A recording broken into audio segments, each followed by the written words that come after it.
This is the time of the year where fall is in the air, when the nut trees are ready to process.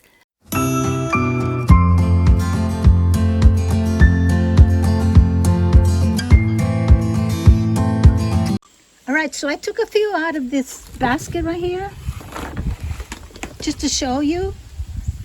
There's so many in there, but anyway, I took a few out. Some of them are black like that, but they're all hickory nuts. They're just different. So some of them are that fell and half the shell, the bark, fell off of it like this. And this is what you want.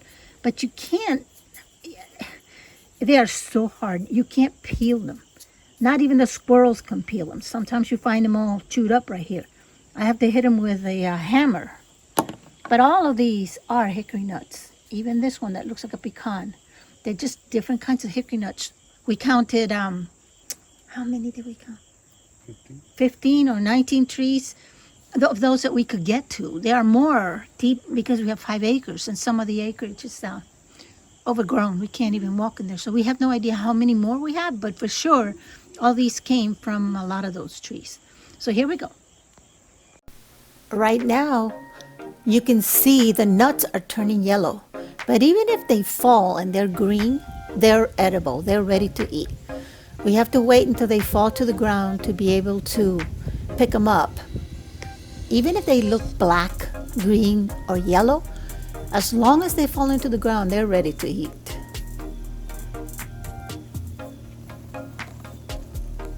Some of them fall and crack, and the nut comes straight out.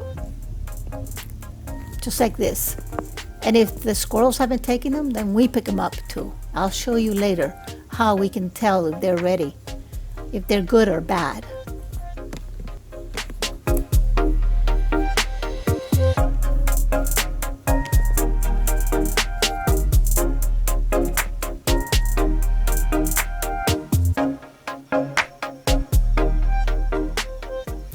The nuts of the shellbark hickory, they're sweet and edible, and they're the largest of all the hickories. They're eaten by the squirrels, the chipmunks, the deer, the foxes, raccoons, wild turkeys, mice, ducks, quails. We have all of those here on this property. They're also eaten by humans. Look at the trees. They're humongous. All the trees here are really, really big. They grow at a rate of about 12 feet per year. And the height of these trees are anywhere between 60 and 80 feet, tall, and about 40 feet wide. You can really see that our trees are definitely around the 80 to 100 feet tall. They prefer full sun, but they're okay with a little bit of shade.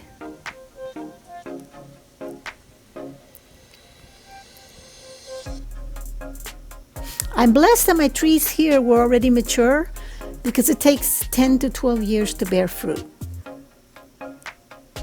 All I do is, at this time of the year, just go and pick them up from the ground.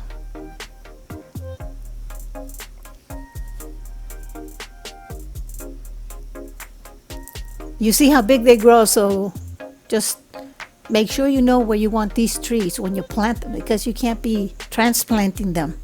They have a huge, deep root. So wherever you plant them, that's where they're going to remain. Look at all of these. I put them here in this little pool, you might say, a little pool, and let them dry out a little bit before I start working them.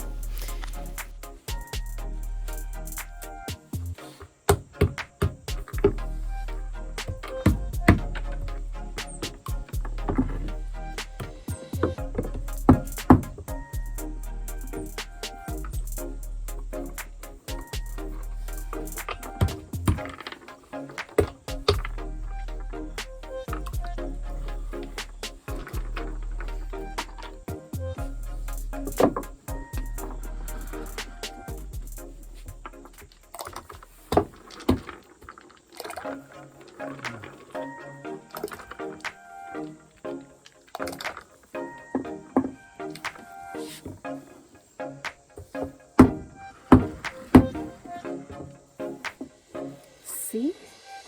Some are floating to the top.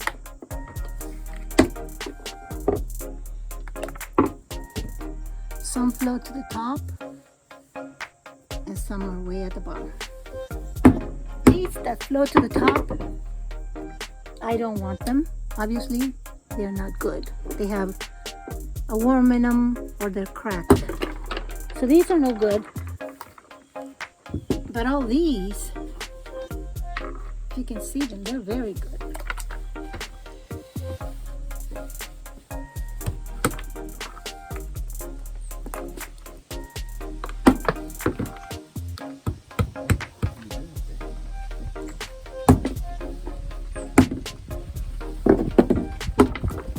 We'll see if this one will float. This is going in there right now. No, it went down. So that was good.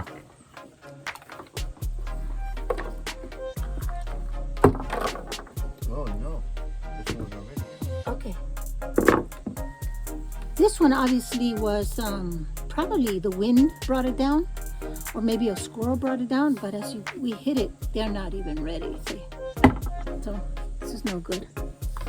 We always wait until they fall to the ground. They fall like this. They start to open. You barely tap it.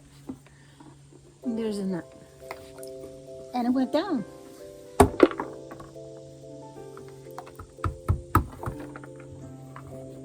I'm not hitting hard. Yeah, you barely tap it. You tap it on this area. Not the back, but the front where it starts, it's naturally starting to open. Ah, this one's pretty, see? Also you can see the worms trying to get in, but they didn't get to the nut. Let me see if this one will float. Down it went, so it's good. Yet you saw how the nuts were trying to get in. I mean, how the worms were trying to get in. They got in, but only up to there. Okay, so there you have it. Here are all the ones that went to the bottom, and they're wet, obviously, so now I need to let them dry for a while. I put them somewhere where there's sun, or somewhere where the air can get to them or through them. This basket makes a really good container. I put them in the sun and move them around every so often, make sure they're not wet. I just want to show you here, this is a shellbark, and then you can see the bark is not so shaggy. The nut is bigger, and these are the nuts for the shellbark. See, that's the circumference. They're like quarter size. And these are the nuts for the shagbark.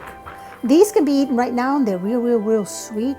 These also can be eaten right now, but they're the ones that have a little bitter taste at the end. Not bad, but a little bit different than these. So, shagbark, nut, shellbark. We still have a lot to do. We still have a lot more that fall from the tree. Every couple of days we pick them up and we work them, but these are ready to go. However, the shellbark they taste a lot better when I dry them and roast them and toast them. But you can still eat them like this as well. And as always, hit the bell, like, share, and subscribe.